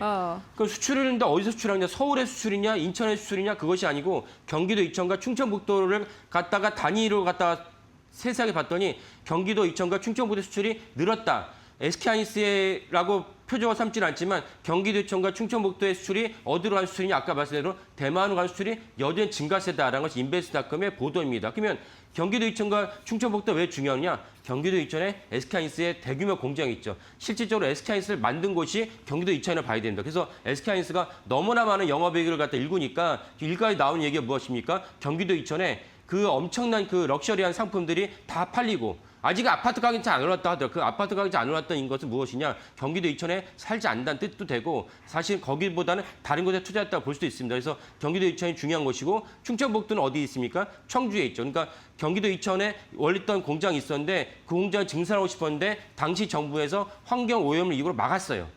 한시가 급한데 막아버렸어요. 막아버리니까 할 수 없이 고육지책으로 충청북도 청주를 선택을 해서 거기에 대규모 공장을 지었습니다. 그래서 수출 동향의 지역을 봤을 때 경기도 이천과 충청북도를 보면서 해당 지역이 어디로 수출하느냐. 대만으로 수출한 걸 보면은 SK하이닉스의 HBM이 수출이 여전히 호조인지 아니면 정체인지 내리막기면 큰일 나죠. 내리막기면 주가가 폭락할 것입니다. 그런 맥락에서 수출 동향이 중요하고 인베스트닷컴이 그걸 보도했다라고 말씀드리겠습니다. 네, 알겠습니다.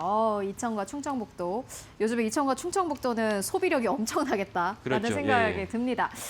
근데 이제 엔비디아가 실적을 발표하지 않았습니까? 엔비디아 예. 실적 발표를 하고 이제 많은 투자자분들께서 이제 앞으로의 스토리는 뭐지? 라고 약간 좀 물음표를 좀 던지시는 것 같아요. 어떻게 보세요? 예. 어제 예상대로 엔비디아는 참 언제 열심히 일을 하니까 저는 젠센항을 보면서 자기가 엄청난 그 성과와 부로 이런 데도 불구하고 이렇게가 열심히 일하나 싶을 정도로 작년 11월 추수감사절은 미국의 대표적인 명절입니다. 우리의 설과 같은 것인데 가족들이 모여서 같이 식사를 해야 되는 그 시기에 젠슨은 어디 있었냐? TSMC 체육대회 갔어요. 빨간 옷을 입고. 저는 거기 보고 진짜 젠슨은 대단하다는 생각이 들었습니다. 우리도 노력해야 돼요, 대표님. 예. 뭐 체육대회 하자고요? 그래서 젠슨왕이 빨간 옷을 입고 체육대회에 간 이유는 무엇이냐? TSMC에 잘 보이기 위해서. TSMC가 사실 안 만들어주겠다 하면은 사실은 이제 엄청난 어떤 훼손이 생기는 거거든요. 그래서 TSMC에 잘 보이기 위해서 젠슨왕이 웃으면서 화면에 보이신 대로 네, 체육대회에 피디님 참석을 했습니다. 띄워주셨네요. 네. 예. 그 정도로 열심히 일을 하다 보니까 CEO가 열심히 일하면 밑에 임원들이 일을 할 수밖에 없고 저는 좋은 예는 아니지만 예전에 삼성전자 한창 열심히 일할 때 어떻게 했냐면은 일요일 날도 아침 12시까지 일을 하러 나왔습니다. 그때 이제 부회장 일을 하러 나왔는데 이 부회장 12시 일을 하러 나오니까 밑에 사장을 깼어요. 왜 사장을 깼냐? 내가 12시 나오는데 너네도 같이 12시에 나오느냐? 진짜예요. 그래가지고 그럼 어떻게 하면 그 다음 주부터 사장단은 11시 반에 출근하고 사장단 11시 반에 출근하면 어떻게 됩니까? 부사장 그 밑에 계열로 쫙 그러니까 일요일이 없는 거예요. 바람직하지는 않지만 어쨌건 그때 그러니까 일을 했다. 젠슨에게 열심히 일을 하니까 TSMC 호실적으로 낼 줄 알았습니다. 낼 줄 알았는데 불구하고 주가는 사실은 실망하는지 내려갔습니다. 이거는 계속 반복되고 있어요. 그러니까 실망을 하지만 결국 주가는 우상이 한다라고 보시면 되겠고 결국 실망하는 매물이 나온 이유는 무엇이냐? 엔비디아가 시초 5조 달러를 최초로 돌파해 보는데 그럼 엔비디아가 시초 5조 달러 돌파하겠지만 시초 6조 달러 돌파하겠냐? 엔비디아가 20% 성장했냐? 이런 것점에서는 약간 미직지근하니까 그럴 바에는 다른 AI 다른 생태계 기업에 투자하겠다는 맥락이 확산되면서 엔비디아에서 약간 미적지근한 반응을 보였다라고 해석을 합니다. 긍정적으로 본다면 결국은 엔비디아 호실적이 났다는 건 무엇이냐? AI 생태계, AI가 여전히 AI 혁명 여전히 지속되고 있다. 그래서 오늘의 주제는 SK하이닉스의 메모리 수출은 여전히 잘 될 것이다라고 보는 것이 타당하다라고 말씀드리겠습니다. 네, 이어서 다음 키워드로 바로 빠르게 넘어가 보도록 하겠습니다. 다음 키워드는 마이크론 목표가 2배 상향, 3전 그리고 하이닉스는 이라는 키워드입니다. 시티그룹이 최근에 마이크론 목표가를 상향 조정했는데 이 말은즉슨 삼전이랑 SK하이닉스도 그만한 밸류를 받을 만하다라는 생각이 들거든요. 어떻게 보십니까? 그렇죠. 그 마이크론이 19일 날 현지 시간 19일이니까 우리 시간은 20일 날에 해당하는데 마이크론 목표가를 415달러에서 840달러 거의 2배 가까이 이제 그 목표가를 올렸습니다. 그 정도로 여전히 메모리에 대한 초과 수요가 되게 강력하다. 그 시티그룹의 어떤 분석에 대한 내용을 보면은 시간이 없으니까 자세히 말씀해 주셨지만 핵심적인 사항은 HBM이 27년에도 가격이 상승한다. 26년인데 27년 여전히 지속된다. 그러니까 추가 수요가 여전히 진행된다 봐야 되는 것이고 마이크론은 HBM 관점에서 2등 기업, 전체 디램 관점 3등 기업이죠. 그런 기업도 사실 목표가를 2배 정도 올린다면 노무라 증권 저희 보고서를 이번 주에 소개시킨 적이 있었지만 노무라 증권 보고서가 SK하이닉스 목표가를 얼마 제시했습니까? 400만 원. 400만 원 되는 거야? 전 된다고 봅니다. 안정적으로 잘 진행이 된다면. 그런 관점에서 제 주위에서 SK하이닉스 이제 들어가도 돼? MTS 봤더니 야 200만 원인데 장난해? 말하시는 분들 많이 계신데 그런 분들이 작년 11월 저한테 뭐라고 했냐? 그때 50만 원이었어요. 그때 50만 원에 들어갔다면 지금 4배 수익이 났습니다. 저는 최소한 1년 정도 지났을 때 SK하이닉스가 지금보다 더 많이 올라갈 것이라고 분명히 말씀드리기 때문에 그렇다면 지금 들어가도 상관이 없다. 왜? 메모리 반도체 초과 수요가 여전히 지속하기 때문에 이런 관점에서 SK하이닉스 삼성전자 보시면 되겠고 삼성전자는 레거시 디램에 대해서 강자이기 때문에 네. 삼성전자가 SK하이닉스보다 웨이퍼가 더 한 1.2배 많습니다. 그리고 1.2배 많으니까 안정적 영업이 더 많을 수밖에 없는 거예요. 그런 관점에서 두 기업을 갖다가 보셔도 나쁘지 않다라고 말씀드리겠습니다. 네, 삼성전자, SK하이닉스 이야기하면은 시간이 어떻게 가는지 모르겠습니다. 앞으로 주가도 기대해 보도록 하겠습니다. 지금까지 조호진 대표와 함께 이야기 나눠봤습니다. 말씀 고맙습니다. 예, 감사합니다.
네, 여러분 밤새 편히 잘 쉬셨습니까? 5월 22일 금요일입니다. 날씨가 이제 화창하게 또 개했습니다. 자, 시장의 바람의 결이 좀 더 달라지는 것 같죠? 이번 주 중반까지만 해도 뭐랄까요, 이제 호재를 참 찾기가 어려운 시장의 어떤 분위기였습니다. 뭐 국채금리 상승이 사실은 뭔가 촉매제가 됐고, 물론 그 이전에 이란 전쟁의 장기화 우려 뭐 이게 있습니다만, 오늘 뉴욕 시장도 사실은 보면 약세로 출발했다가 같은 이유입니다. 역시 금리, 뭐 유가, 그다음에 이러한 상황의 어떤 좀 약간 불확실성 했다가 또 좋은 얘기 나오면 또 뭐 금리나 유가는 떨어지고 시장은 또 상승 전환하고 또 안 좋은 기사가 또 나오면 또 내려가고 다시 올라가고 참 변동성이 없을 수가 없는 그런 상황인데요. 이제 한 걸음 떨어져서 보면 지금 거의 한 가지 문제의 이 모든 어떤 그런 시장 불확실성의 원인은 이제 집결이 돼 있죠. 결국 이란 전쟁 이 문제, 그다음에 호르무즈 해협의 이 폐쇄 문제 이건데 이게 만약에 지금 트럼프 대통령이 계속 뭐 얘기하는 대로 이제 좀 맞았으면 좋겠다는 생각도 들긴 합니다만 이게 좀 된다면 사실은 지금 시장을 가장 짓누르고 있는 이 악재, 이 금리 상승, 인플레 어떤 확산 뭐 이런 부분들이 해소가 될 여지가 좀 상당히 크다라고 좀 보여집니다. 엔비디아 실적 발표 통해서 우리가 확인한 거는 AI와 관련된 뭐 빅테크들의 자본 지출도 자본 지출이지만 수요가 일단 뭐 어마무지하다라는 걸 또 참 재확인한 거고요. 지금은 기술보다 수요가 좀 더 앞서가는 그런 상황이다 보니까 계속해서 이런 소위 말하는 병목들이 뭐 지금이야 뭐 전력이라든가 뭐 HBM이라든가 뭐 이런 식의 뭐 메모리 반도체라든가 이런 쪽에서 병목이 나타나고 있지만 이 상황이 진행이 되면서 또 다른 쪽에서 병목이 또 나타날 수밖에 없을 겁니다. 그러니까 이거를 한마디로 종합을 하면 그만큼 AI와 관련된 이 하드웨어에 대한 수요가 엄청나다 이제 이렇게 얘기가 좀 된다라는 거죠. 그러니까 결국 이런 상황에서 투자가 됐든 그다음에 어떤 경제의 정책이라든가 이런 모든 거의 초점은 결국은 AI 쪽에 맞출 수밖에 없다라는 거고요. 시장도 결국은 이제 그렇게 갈 수밖에 없다고 봐야 됩니다. 어제 우리 시장이 코스피가 무려 8% 넘게 화면에서 보시는 것처럼 급등을 하고 삼성전자도 30만 원 가까이, 하이닉스도 다시 194만 원, 거의 200만 원 수준으로 다시 근접했던 것도 사실은 결국 이거에 부합하는 상황들이 어제 좀 나타났던 거고. 다시 시장은 국내 시장은 특히나 반도체 중심으로 해서 다시 이제 달릴 것이냐 말 것이냐 이제 이 상황이 좀 놓여져 있는 거죠. 오늘 이제 삼성전자 노조가 잠정 합의안 이제 찬반 투표 붙입니다. 이제 하루 이틀 걸리죠, 시간이 보통. 결과가 이제 별 문제 없이 그냥 통과로 나온다 그러면 이제 삼전 이 파업 이슈는 이제 완전히 해소가 되는 거고, 사실은 시장에서는 이미 이제 악재로서의 영향력은 거의 다 사라졌다고 좀 보고 있는 것 같습니다. 그리고 어제 노무라 증권에서 코스피 11,000까지 목표치를 좀 올렸죠. 노무라가 늘 앞서가긴 합니다만 결국은 이제 따라가는 어떤 형국이 나타나고 있는 걸 상황을 본다 그러면 결국은 지금 시장 흐름은 다시 달릴 채비를 좀 하고 있는 게 아니냐 생각이 좀 들고요. 이란 전쟁이 우리 주말 또 이제 이번 주는 이제 이번에는 연휴죠. 또 3일 연휴가 되는데 월요일까지 이 사이에 뭐 정말 트럼프 말대로 대통령 말대로 이란 문제가 이렇게 이 휴전에 합의를 한다. 그리고 호르무즈 해협이 통행이 이제 안전하게 통행이 좀 다시 확보가 되고 지금 호르무즈 해협에 갇혀 있는 우리 유조선 나머지 한 척이 좀 빠져나왔고 25척이 안전하게 빠져나온다 순차적으로 이렇게만 된다 그러면 국제유가는 뭐 어제 나타났던 거 엊그제 나타난 것처럼 하루 사이에도 얼마든지 뭐 5, 6불 이상 이렇게 떨어질 수 있는 그런 여지는 분명히 있다 이렇게 생각이 좀 됩니다. 시장은 뭐 오늘까지는 여전히 좀 변동성적인 부분에서 뭐 완전히 배제할 수는 없겠습니다만은 글쎄요, 만약 주말 사이에 그런 일들이 좀 벌어진다 그러면 다음 주부터는 좀 더 화창한 오늘 아침 날씨처럼 시장이 뭔가 다시 한번 달릴 수 있는 채비를 할 수 있지 않겠느냐 그런 기대감을 가져보면서 이제 다음 기사로 넘어가 보도록 하겠습니다. 예, 삼성전자 잠정 합의의 후폭풍이 이제 시작이 이제 본격화 될 것 같습니다. 현대차가 이미 영업이익의 30% 요구를 한 상황이죠. 거기다가 이제 HD, 현대중공업, 그다음에 카카오 등등등. 그다음에 요즘에는 그 반도체 소부장 기업들도 이번 춘투 때 임금 협상 때 성과급 얘기를 할 거다. 이런 얘기들이 좀 나오고 있는 거 보면 이 성과급에서 그러니까 영업이익을 가지고 성과급의 어떤 그 비율로 그 기준으로 삼는 이 새로운 어떤 그런 형태가 확산이 좀 될 것 같습니다. 시작은 작년 9월이었죠. SK하이닉스 노사 협상의 합의안이 바로 이제 영업이익의 10%를 성과급으로 이제 분배한다. 이제 여기서부터 시작이 된 거고요. 어제 삼성전자 주주 단체 한 곳에서 이제 이 소송 제기를 이제 예고를 했습니다. 그 이유는 뭐냐면 잠정 합의안이 이 사회를 통과하지 않는 한 이게 만약 그대로 시행이 된다면 이거는 위법이다. 이게 이제 얘기가 되겠고요. 만약에 삼성전자 이사들이 이 합의안을 만약 이사회에서 통과시킨다 그러면 배임 혐의로 다 고발하겠다. 그 손해배상 소송을 걸겠다. 이렇게 얘기를 하고 있습니다. 왜냐하면 성과급이라는 거는 세금도 영업이익이라는 거는 세금을 떼기 전에 이제 이익인 거죠. 근데 그걸 기준으로 해서 임직원들한테 성과급을 준다라는 게 이게 이제 자본시장법뿐만이 아니라 세법상 등등등 여러 가지 관련 법으로 봤을 때 사실 없던 일이기 때문에 안 맞다 이거죠. 이게 이제 법적으로 아마 세부적으로 따져보는 이제 그런 내용들이 아마 곧 나올 것 같긴 한데요. 이렇게 된다고 했을 때 이게 이제 나타오는 후유증은 이제는 정말 대기업과 중소기업과 이 양극화가 엄청나게 더 심해질 거라는 겁니다. 당장 지금 삼성전자 직원들 뭐 대략 한 6조 원 정도, 반도체 쪽 직원 6조 원 정도 영업이익 예상 성과급을 받는다고 얘기는 나오지 않습니까? 그래서 오늘 기사 보시면 그런 기사들이 많습니다.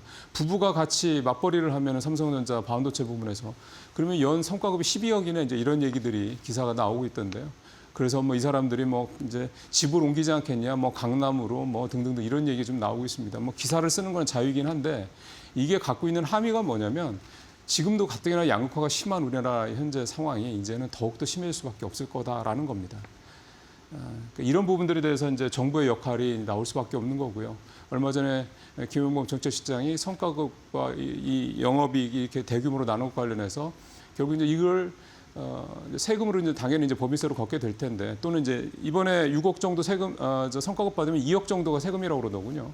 그럼 이제 이런 소득세와 법인세가 대규모로 들어오는 부분을 가지고 앞서 말씀드린 이런 양극화가 심해지는 이런 우리나라의 어떤 이런 상황을 어떤 식으로 정부가 이제 적극적으로 해소하는 데 나설 거냐 이 부분에 대한 얘기들이 나왔던 것 사실 다 이제 이런 같은 맥락에서 이제 볼 수가 있는 문제라고 생각이 좀 됩니다.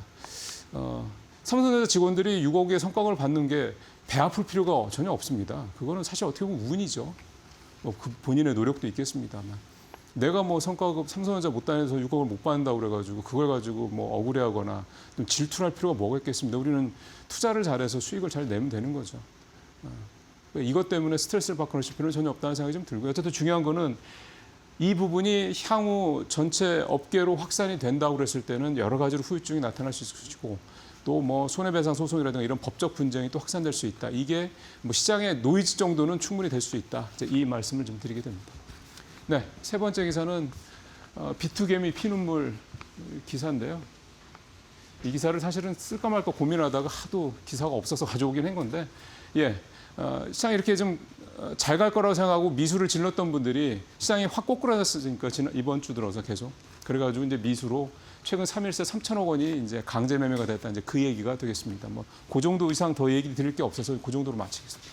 자 마지막으로 리아 계좌 외국인 국내 복귀 계좌죠. 요거가 최근에 들어온 분들이 이제 꽤 늘어났고 한 2조 원 가까이 잔고가 늘어났다고 그럽니다. 표 보시죠. 이분들이 한국에 들어와서 성학개미들 한국에 들어와서 이제 뭘 샀냐라는 거고 그다음에 이분들이 뭘 팔았냐라는 건데요. 엔비디아 그다음에 쏙3라고 보통 얘기들 많이 하더라고요. 3배짜리 반도체 ETF, 레버리지 ETF죠. 그다음에 테슬라, 알파벳, A, 구글을 얘기할 거겠죠. 애플 이런 것들을 팔았다. 그다음에 국내에서 산 거는 전자, 닉스, 현대차, 코덱스 200, 타이거 반도체 탑10 이런 것들을 샀다. 이 내용이 좀 되겠습니다. 물론 판 금액에 비해서 산 금액은 훨씬 아직은 적습니다. 근데 이제 이게 다 사지는 않더라고요. 보통 한 지금 보니까 절반에서 한 60% 정도 국내 주식을 사고 나머지는 지금 잔고에 남아 있다고 하거든요. 이제 이걸 이제 추가적으로 더 살지 여부 이런 것도 결국 시장 상황이 좀 좌우를 할 거라고 생각이 듭니다. 마치겠습니다.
네, 마켓 비하인드로 이어가 보도록 하겠습니다. 오늘은 중국과 관련된 이야기를 조금 더 심도 있게 좀 이야기 나눠보도록 하겠습니다. 이철 박사 모시고 이야기 나눠보도록 하겠습니다. 안녕하십니까? 안녕하세요.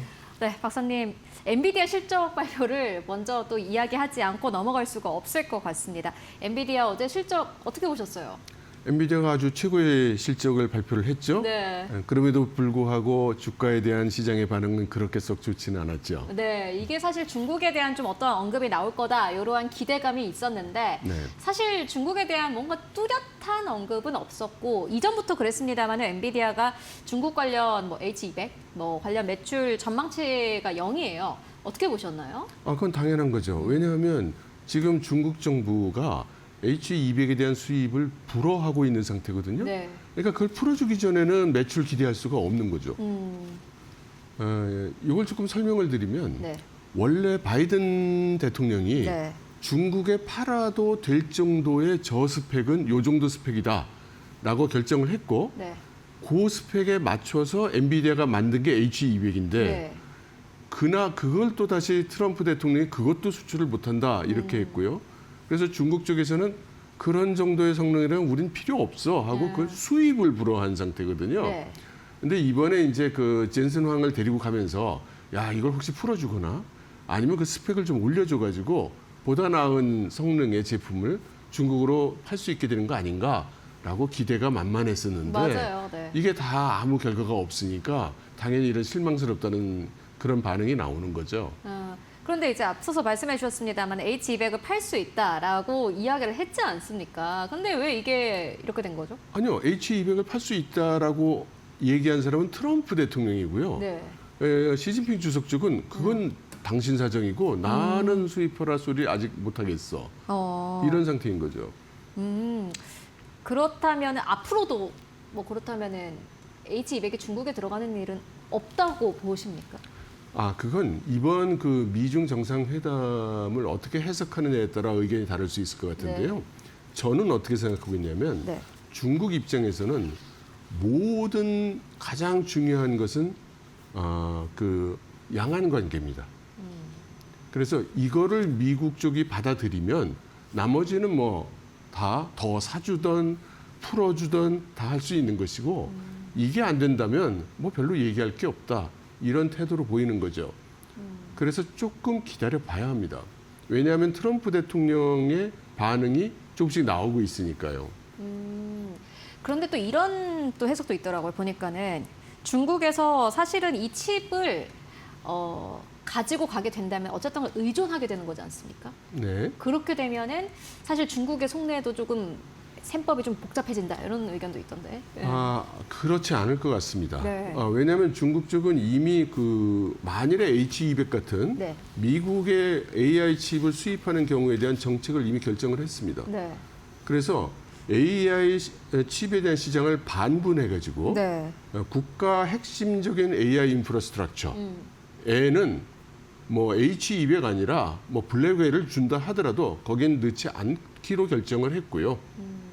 일반인들, 학생들 또는 개인적으로 또는 중소기업들이 조금 써보는 이런 일반적 서비스 여기에는 미국 GPU를 써도 된다. 이렇게 이미 그 결정해 놓은 상태입니다. 그래서 만일에 이제 엔비디아의 GPU가 들어가든 또 다른 서방의 GPU가 들어가더라도 기대할 수 있는 것은 바로 후자, 요 일반 시장 네. 여기만 기대할 수 있는 겁니다. 그렇다면은 사실 지금 중국에서는 그 부분 급하지 않다고 봐도 될까요? 급하지 않다기보다 기본 입장은 이런 거예요. 지금 미국의 엔비디아 칩이 중국산보다 좋습니다. 가성비로 따져도 더 좋습니다. 네.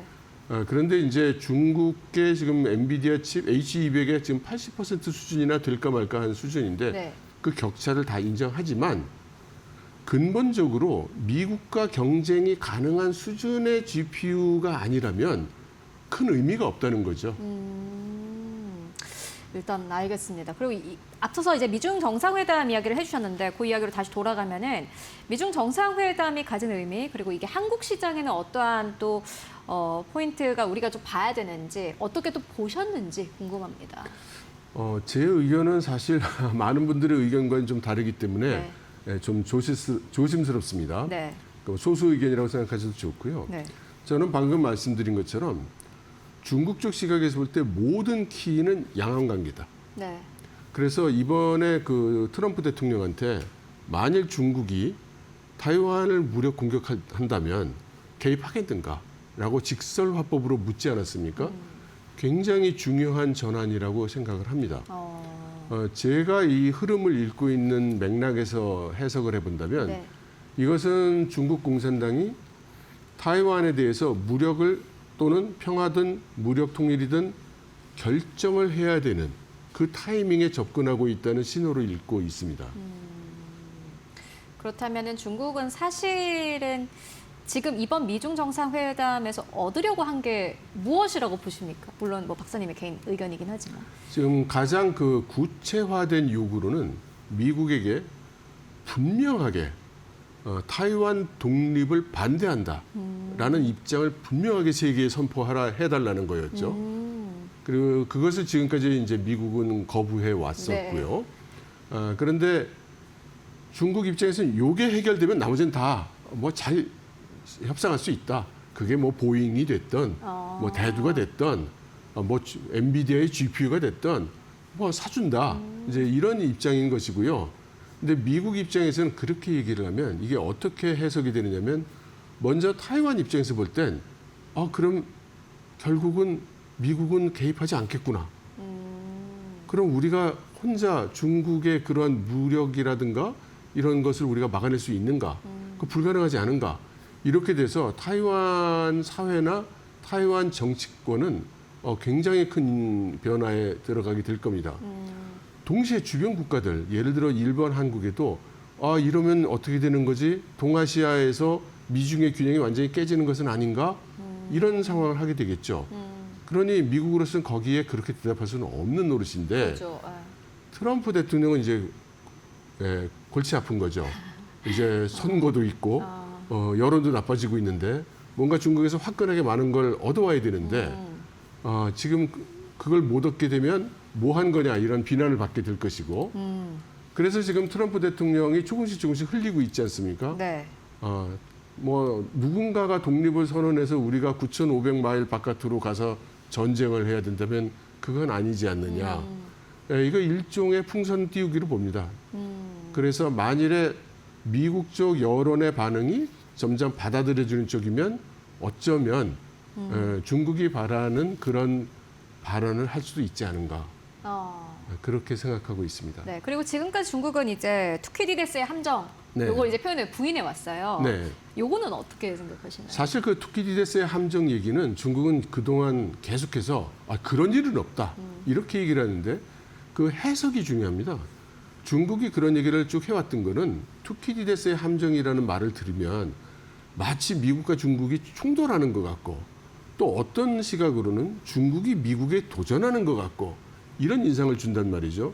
그래서 중국은 여태까지 우린 그럴 의사가 없다. 미국 형님 하세요. 당신이 탑인 거 인정합니다. 우린 도전의 의사가 없습니다. 이런 맥락에서 투키디데스의 함정 같은 거는 거론하지 않았던 겁니다. 그런데 이번에는 그 시진핑 주석이 직접 자기 입으로 얘기를 했잖아요. 그건 무슨 뜻이냐면 저의 해석은 아까 말씀드린 것처럼 이제 뭔가 의사결정을 해야 될 때가 왔는데 말을 잘 못 알아듣는 것 같이 그렇게 대답을 회피를 하니 당신들이 하는 언어로 내가 얘기를 할게. 투키디데스의 함정. 이렇게 이제 명시적으로 얘기를 한 거라고 봅니다. 뭔가 중국의 스탠스가 예전과 좀 달라졌다라는 생각이 듭니다. 사실 달라진 건 없는데 그동안 인내심 깊은 중국식 그런 프로세스에서도 더 이상 이제 미룰 수 없다는 그런 상황에 온 것이 아닌가 싶습니다. 네, 알겠습니다.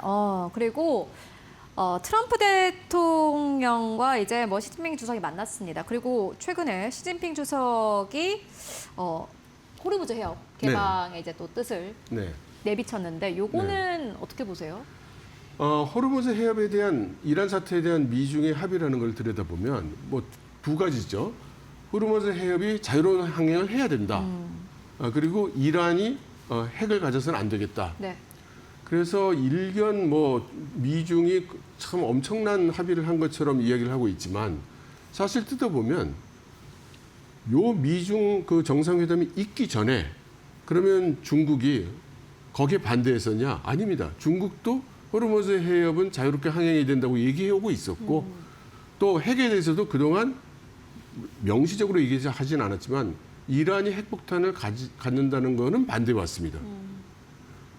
그러면 미국은 입장이 바뀌었냐? 똑같아요. 그래서 사실 미중이 합의를 했다지만 미국이나 중국이나 이 합의 이전이나 이후나 바뀐 게 두 나라 아무것도 없습니다. 없다. 일단은 뭐 호르무즈 해협 관련해서는 또 해석이 다들 네. 좀 다른 것 같긴 한데 네. 관세 이슈도 사실은 무조건 짚고 넘어가야 될 네, 네, 부분일 것 그렇습니다. 같습니다. 예. 관세는 이제 뭐 트럼프 대통령과 뭐 중국 측이 그래 좀 합의를 이제 이뤄가고 있지 않나 하는 어떤 시장의 컨센서스가 있어요. 네, 네. 그 관세에 대해서 합의에 네. 이르고 있다. 요거는 어떻게 해석을 하면 되겠습니까? 그것이 이제 중국 입장에서는 미국의 그 고관세에 대항해 온 것이죠. 네. 근데 지금 트럼프 대통령이 고관세 정책을 계속하기가 어려운 상황에 점점 오고 있고 네. 말씀드린 것처럼 중국 입장에서는 이제 대미 수출이 전체 수출의 10% 정도밖에 안 돼요, 이제는. 그게 적다는 뜻은 아니지만 네. 그러니까 중국은 견딜 수 있는 상태이고 중국 입장에서는 과거처럼 그렇게까지 중요한 이슈는 아니다. 그런데 이제 미국 입장에서는 고관세라는 게 아주 엄청난 무기로 휘둘러 왔었는데 이게 점점점 휘두르기가 어려워지고 있고 약효가 떨어지고 있고 이제 이런 상황에 온 것이죠. 그래서 이것을 서로 모양 좋게 합의하는 그런 결과를 가진 것은 상당히 자연스럽다고 봅니다. 충분히 예측할 수 있는 일이었죠. 네, 알겠습니다. 일단은 뭐 미국과 중국 간의 관세 협상은 사실 말씀처럼 이게 이제 서로에게 큰 의미가 없다 보니까는 이제 점점 더 합의 그리고 협의에 들어가는 것이 자연스러운 수순이다. 이렇게 말씀을 해 주셨습니다. 그리고 사실 시진핑 주석은 러시아와도 네. 밀접한 지금 관계를 계속해서 유지하고 있어요. 이 부분 네. 어떻게 보십니까? 그렇습니다. 중국과 러시아는 전략적으로 서로 아주 각별한 사이예요. 결코 떨어질 수 없습니다. 네. 그러니까 트럼프 대통령과의 정상회담 이후에 푸틴과 그 설명도 해줘야 되고 또 지금 러시아가 원하고 있는 파워 오브 사이베리아 이 프로젝트 에너지 협력에 대한 이야기도 해야 되는데 유보적으로 끝났죠. 이것은 아마 중국 쪽이 미국의 회신을 완전히 확인한 후에야 결정할 수 있기 때문일 것입니다.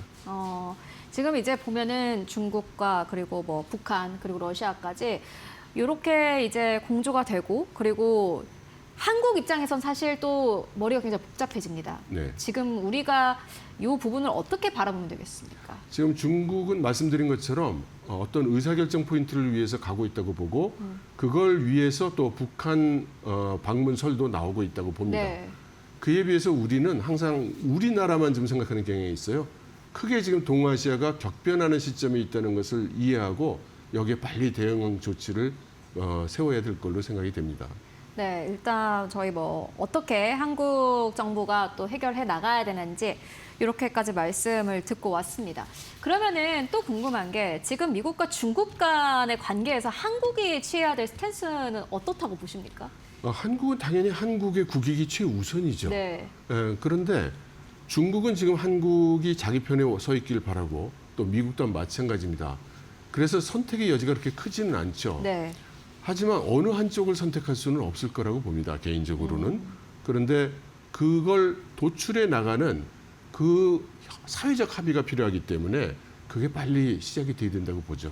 어떻게 사회적 합의가 이제 이루어져야 될까요? 그러니까 지금처럼 불확실한 상태로 계속 있을 수는 없다라는 것이고요. 지금 저한테 많은 기업들이 그 지정학 리스크에 대한 그 자문을 많이 구해와요. 그러니까 기업들이 그걸 알아야 자기들 경영 전략을 정할 수가 있는데 어디로 갈지를 알 수 없으니 불확실한 상태에 빠져 있는 거죠. 대응 계획을 마련하기가 어려운 거예요. 그럼 박사님은 우리가 어느 쪽으로 가야지 사실 국익에 좀 도움이 된다고 보십니까? 저희는 어느 쪽도 선택할 수 없다고 봅니다. 아, 네. 예, 우리가 중국 편에 들을 수 없고 또 미국 편에 들어서 중국과 싸울 수도 없는 노릇이죠. 그러면 어떻게 해야 되겠는가? 여러 가지 방안이 있을 수 있겠지만 중요한 건 그걸로 인해서 우리 자체가 분열할 수 있기 때문에 그래서 사회적 합의, 컨센서스를 이뤄나가는 과정이 아. 필요하다. 이렇게 말씀을 드리는 겁니다. 굉장히 어려운 과제이기도 한데요. 네. 그러면은 사실 요즘에 한국 시장에서 AI 테크, 네. 반도체 쪽으로 굉장한 또 랠리 그리고 많은 분들이 관심을 가지고 있지 않습니까? 네. 그러면 반도체 그리고 AI 테크 쪽으로 바라봤을 때 또 미국과 중국 간에 그쪽에서도 경쟁이 엄청나게 치열합니다. 네, 그렇습니다. 사실 그런 부분에서 봤을 때 한국은 미국 쪽으로 보내는 게 많다 보니 네. 미국 쪽에 조금 더 설 수밖에 없는 상황이고 네. 이런 상황들은 좀 어떻게 좀 해석하고 어떻게 바라보는 게 현명하겠습니까? 지금 AI 쪽은 이미 단순히 경제적 경쟁을 떠나서 미중 간의 패권 경쟁의 양상을 맞아요. 또 보이고 네. 있습니다. 그런데 문제는 뭐냐면 우리는 당연히 미국과의 그 협력을 강화하고 싶은데 문제는 중국의 AI 가성비가 지금 미국을 조금 압도라면 좀 지나친 표현일지 모르지만 가성비 면에서는 가성비 그렇기 면에서 때문에 봤을 때. 네. 예. 그래서 중소기업이나 스타트업들 입장에서는 우리가 비싸게 미국의 AI를 사용해서 과연 경쟁력을 가질 수 있는가. 심지어 미국의 스타트업들도 중국 AI를 쓰는 판에. 네. 그러니까 이 현실적인 문제를 우리가 해결해야 되는 거죠. 이 모순을 해결할 수 있는 전략이 필요한 것이고 이 전략의 수립에 기본적으로 전제되는 게 우리 정부가 미중 간의 이 지정학적 대결에 대해서 어떻게 헤어나갈 것인지 적어도 기업들의 불확실성을 줄여줄 수 있는 그 가이드라인은 줘야 된다고 봅니다.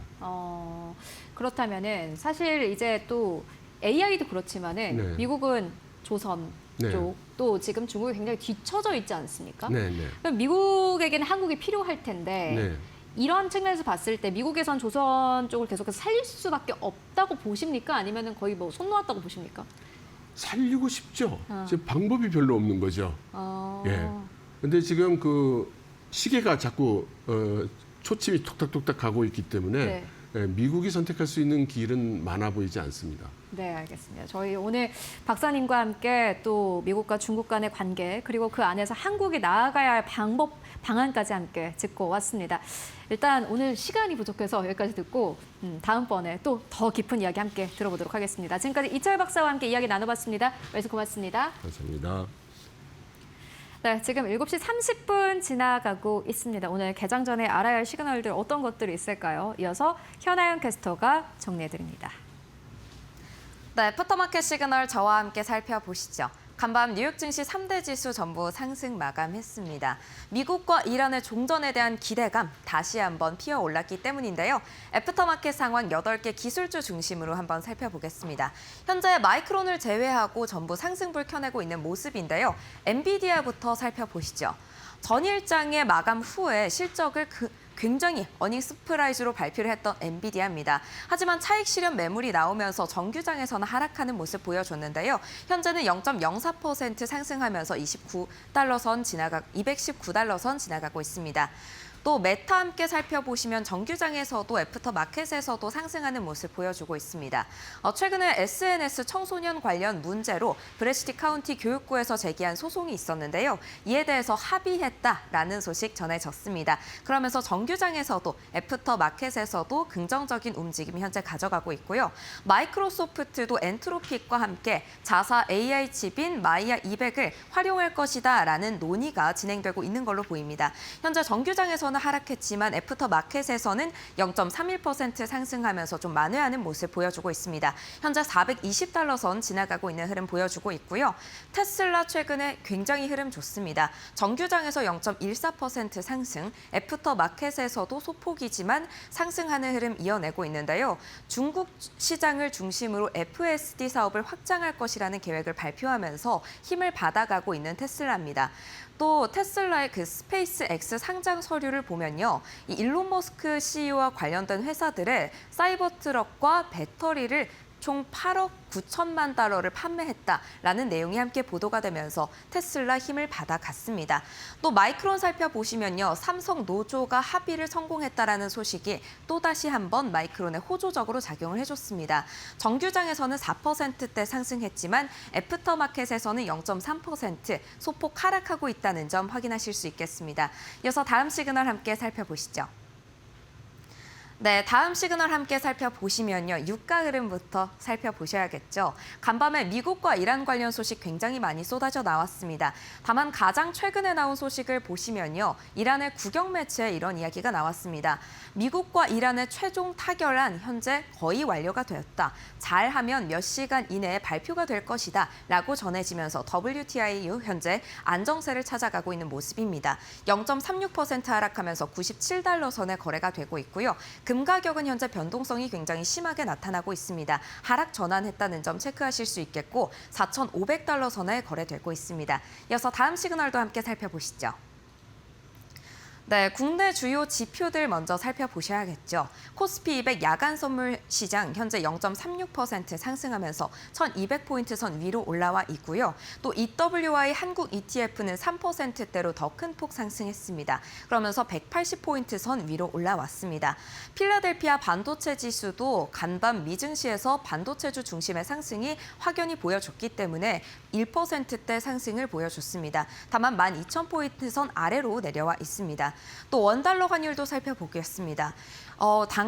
앞으로 유가 상승이 계속해서 지속이 되어 왔습니다. 그러면서 미국 시장 내에서 인플레이션에 대한 우려가 커지면서 달러화가 강세를 이었습니다. 원화는 약세로 전환이 되면서 현재 0.41% 상승했고요. 1,500원 선 위로 올라와 있습니다. 네, 지금까지 시그널 함께 살펴봤습니다. 네, 오늘은 금요일장입니다. 어제 코스피가 아주 숨가쁘게 올라왔고 코스닥도 마찬가지입니다. 간밤 증시도 상승하면서 거래 마감했는데 뚜렷한 움직임은 없었지만 어찌됐든 간에 한국 증시의 우호적인 환경 계속해서 조성이 되고 있습니다. 오늘 증시는 어떻게 움직일지 기대가 됩니다. 오늘장 성공 투자하시고요. 저희는 다음 주에 더욱더 알찬 정보로 다시 찾아오도록 하겠습니다. 시청해주신 여러분 모두 고맙습니다.